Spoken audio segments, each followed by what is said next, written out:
Class 8 student आज हम start करने वाले हैं सेकंड चैप्टर, जिसका नाम है दो गौरैया। क्या नाम है? दो गौरैया। घर में हम 3 व्यक्ति रहते थे, माँ, पिताजी और मैं। पर पिताजी कहते थे कि ये घर सराय बना हुआ है। सराय मतलब बहुत सारे लोग जहाँ पर रहते हैं ऐसी जगह। हम तो जैसे यहाँ मेहमान है, घर के मालिक तो कोई दूसरे ही हैं। आंगन में आम का पेड़ था, तरह तरह के पक्षी थे, उस पर डेरा डाले रहते थे। जो भी पक्षी पहाड़ियों घाटियों से उड़ता हुआ दिल्ली पहुंचता, पिताजी कहते वही सीधा हमारे घर पहुंच जाता, जैसे हमारे घर का पता लिखवा कर लाया हो। या कभी तोता पहुंचते तो कभी कौवे और कभी तरह तरह की गौरैया, और शोर मचाता कि कानों के पर्दे फट जाते। पर लोग कहते कि पक्षी गा रहे हैं। घर के अंदर भी यही हाल था। बीसियों तो चूहे बसते थे, रात भर एक कमरे से दूसरे कमरे में भागते फिरते। वह धमा चौकड़ी मचाती कि हम लोग तो ठीक तरह से सो भी नहीं पाते थे। बर्तन गिरते, डिब्बे खुलते, प्याले टूटते। एक चूहा अंगीठी के पीछे बैठना पसंद करता, शायद बूढ़ा था, उसे सर्दी बहुत लगती थी। एक दूसरा जिसे बाथरूम की टंकी पर चढ़कर बैठना पसंद था, उसे शायद गर्मी बहुत लगती थी। बिल्ली हमारे घर में रहती तो नहीं, मगर घर उसे भी पसंद है। वह भी कभी कभी झांक जाती है। मन में आया तो अंदर आकर दूध पी गई, ना मन आया तो बाहर से ही फिर आऊँगी कहकर चली जाती। शाम पड़ते ही 2-3 चमगादड़ कमरों के आर पार पर पहलाए कसरत करने लगती। घर में कबूतर भी थे, दिन भर गुटर गूं का संगीत सुनाई देता रहता था। इतने पर ही बस नहीं था, घर में छिपकलियाँ भी थीं और बर्रे भी थे, और चींटियों की तो फौज ही छावनी डाले हुए है। अब एक दिन 2 गौरैया सीधी अंदर घुस आईं और बिना पूछे उड़ कर मकान देखने लगीं। पिताजी कहने लगे कि मकान का निरीक्षण कर रही हैं कि उनके रहने योग्य है या नहीं है। कभी वे किसी रोशनदार पर जाकर बैठती तो कभी खिड़की पर। फिर जैसे आई थी वैसे ही उड़ गईं। पर 2 दिन बाद हमने क्या देखा कि बैठने की छत पर लगे पंखे के गोले में उन्होंने अपना बिछावन बिछा लिया है और सामान भी ले आई हैं, और मज़े से तो दोनों बैठी गाना गा रही थी। जाहिर है उन्हें घर पसंद आ गया था। माँ और पिताजी दोनों सोफे पर बैठे उनकी ओर देखे जा रहे थे। थोड़ी देर बाद माँ सिर हिलाकर बोली, अब तो यह नहीं उड़ेंगी, पहले इन्हें उड़ा देते तो उड़ जाती, अब तो इन्होंने यहाँ घोंसला बना लिया है। इस पर पिताजी को गुस्सा आ गया। वह उठ खड़े हुए और बोले, देखता हूँ ये कैसे यहाँ रहती हैं। गौरैया मेरे आगे क्या चीज़ है, मैं अभी बाहर निकाल देता हूँ। छोड़ो जी, चूहे को तो निकाल नहीं पाए, अब चिड़ियों को क्या निकालोगे, माँ ने व्यंग से कहा।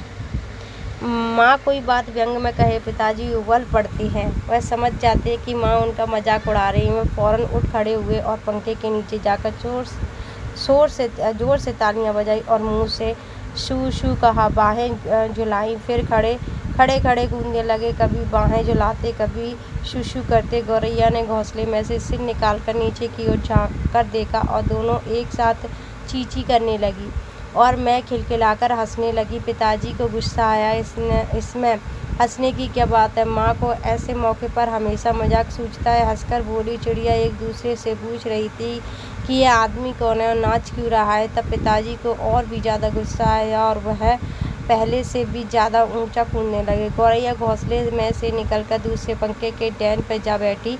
उन्हें पिताजी का नाचना जैसे बहुत पसंद आ रहा था। माँ फिर हंसने लगी, यह निकलेंगी नहीं जी, अब इन्होंने अंडे दे दिए होंगे, निकलेंगी कैसे नहीं, पिताजी बोले और बाहर से लाठी उठा लाए। इसी बीच गौरैया फिर घोंसले में जा बैठी। उन्होंने लाठी ऊंची उठाकर पंखे के गोल को ठकोरा। चीं चीं करती गौरैया उड़कर पर्दे के डंडे पर जा बैठी। इतनी तकलीफ करने की क्या ज़रूरत है, पंखा चला देते हैं तो उड़ जाती हैं, माँ ने हंसकर कहा।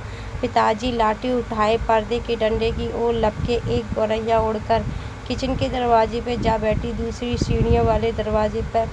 माँ फिर हंस दी, तुम तो बड़े समझदार हो जी, सभी दरवाजे खुले और तुम गौरैया को बाहर निकाल रहे हो। एक दरवाज़ा खुला छोड़ो, बाकी दरवाजे बंद कर दो, तभी तो निकलेगी। अब पिताजी ने मुझे छिटक कर कहा, तू खड़ा क्या देख रहा है, जा दोनों दरवाजे बंद कर दे।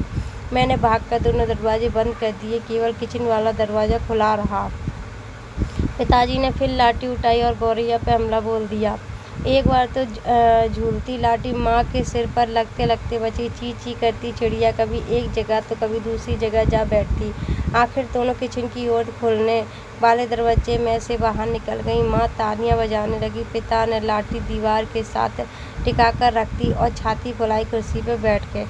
आज दरवाज़ा बंद रखो, उन्होंने हुक्म दिया। एक दिन अंदर नहीं घुस पाएंगी तो घर छोड़ देंगी। तभी पंखे के ऊपर से ची ची की आवाज़ सुनाई पड़ने लगी और माँ खिलखिलाकर हंस दी। मैंने सिर उठाकर ऊपर की ओर देखा। दोनों गौरैया फिर से अपने घोंसले में मौजूद थी।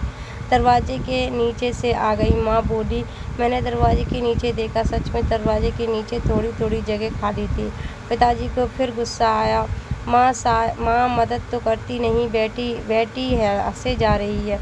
अब तो पिताजी गौरैया पर पीले पड़ गए। उन्होंने दरवाजे के नीचे कपड़े ठूस दिए ताकि कहीं कोई छेद बच नहीं रह जाए, और फिर लाठी घुमाते हुए उन पर टूट पड़े। चिड़िया ची ची करती फिर बाहर निकल आई, पर थोड़ी ही देर बाद वे फिर दूसरे कमरे में मौजूद थी।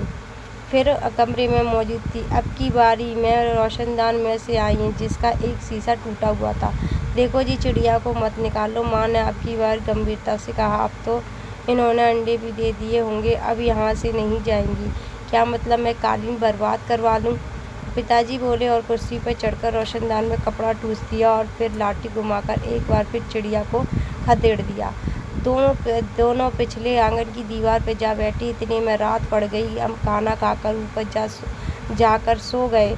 जाने से पहले आंगन में झांककर देखकर चिड़िया वहाँ पर नहीं थी। मैंने समझ लिया कि उन्हें अक्ल आ गई है। अपनी हार मानकर किसी दूसरी जगह पर चली गई होंगी। दूसरे दिन इतवार था। जब हम लोग नीचे उतर कर आए तो फिर से मौजूद थी और मज़े से बैठी मल्हार गा रही थी। पिताजी ने फिर लाठी उठा ली। उस दिन उन्हें गौरैया को बाहर निकालने में देर नहीं लगी। अब तो रोज़ यही कुछ होने लगा। दिन में तो वो बाहर निकल जाती हैं, पर रात के वक्त जब हम सो रहे होते तो न जाने किस रास्ते से अंदर घुस जाते। पिताजी परेशान हो उठे।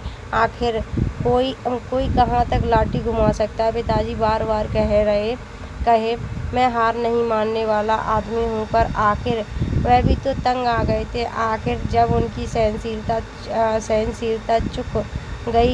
चुक गई तो वह कहने लगे कि वह गौरैया का घोंसला नोच कर निकाल देंगे, और वह फौरन ही बाहर से एक स्टूल उठा लाए। घोंसला तोड़ना कठिन काम नहीं था। उन्होंने पंखे के नीचे फर्श पर स्टूल रखा और लाठी लेकर स्टूल पर चढ़ गए। किसी को सचमुच बाहर निकालना हो तो उसका घर तोड़ देना चाहिए, उन्होंने गुस्से से कहा। घोंसले में से अनेक तिनके बाहर की ओर लटक रहे थे। गौरैया ने सजावट के लिए मानो झालर टांग रखी हों। पिताजी ने लाठी का सिरा सूखी घास के तिनकों पर जमाया और दाईं ओर खींचा तो दो तिनके घोंसले में से अलग हो गए और फरफराते हुए नीचे उतरने लगे। चलो, 2 तिनके तो निकल आए, माँ हंसकर बोली। अब बाकी 2000 भी निकल ही जाएंगे। तभी मैंने बाहर आंगन की ओर देखा और मुझे तो गौरैया नजर आई। दोनों चुपचाप दीवार पर बैठी थी। इस बीच दोनों कुछ दुबल गई थी, कुछ काली पड़ गई थी। अब वे चैक भी नहीं रही थी। अब पिताजी लाठी का सिरा घास के तिनकों के ऊपर रखकर वहीं रखे घुमाने लगे। इससे घोंसले के लंबे तिनके लाठी के सिरे के साथ लपेटने लगे। वे लिपटते गए और घोंसला लाठी के इर्द गिर्द खींचता चला आने लगा। फिर वह खींच कर लाठी के सिरे के इर्द गिर्द लपेटे जाने लगा। सूखी घास और रुई के पावे और धागे और थीगलियाँ लाठी के सिरे पर लिपटने लगीं। तभी शाहत जोर की आवाज़ आई, ची ची ची ची। पिताजी के हाथ टिटक गए। ये क्या है? क्या गौरैया लौट आई हैं? मैंने झट से बाहर की ओर देखा। नहीं, दोनों गौरैया बाहर दीवार पर गुमसुम बैठी थीं। चीं चीं की आवाज़ आई। मैंने ऊपर देखा, पंखे के गोल के ऊपर से नन्ही नन्ही गौरैया सिर निकालकर नीचे की ओर देख रही हैं और चीं चीं किए जा रही थी। अभी पिताजी के हाथ में लाठी थी और उस पर लिपटा घोंसले का बहुत सा हिस्सा था। नन्ही नन्ही दो गौरैया वे अभी भी झांक रही थी और चीं करके मानो अपना परिचय दे रही हैं। हम आ गए, हमारे माँ बाप कहाँ हैं? मैं आबक उनकी ओर देखता रहा। फिर मैंने देखा पिताजी स्टूल से नीचे उतर आए हैं और घोंसले के तिनके में से लाठी निकालकर उन्होंने लाठी को एक ओर रख दिया है और चुपचाप कुर्सी पर आकर बैठ गए। इस बीच माँ कुर्सी पर से उठी और सभी दरवाजे खोल दिए। नन्ही चिड़िया अभी भी हाँफ कर चिल्ला रही थी और अपने माता पिता को बुला रही थी। उनके माँ बाप झट से उड़कर अंदर आए और चीं करते हुए उनसे जा मिले। उनकी नन्ही नन्ही चोंच में चुग्गा डालने लगे। माँ, पिताजी और मैं उनकी ओर देखते रहे। कमरे में फिर से शोर होने लगा, पर अब की बार पिताजी उनकी ओर देख कर मुस्कुराते रहे।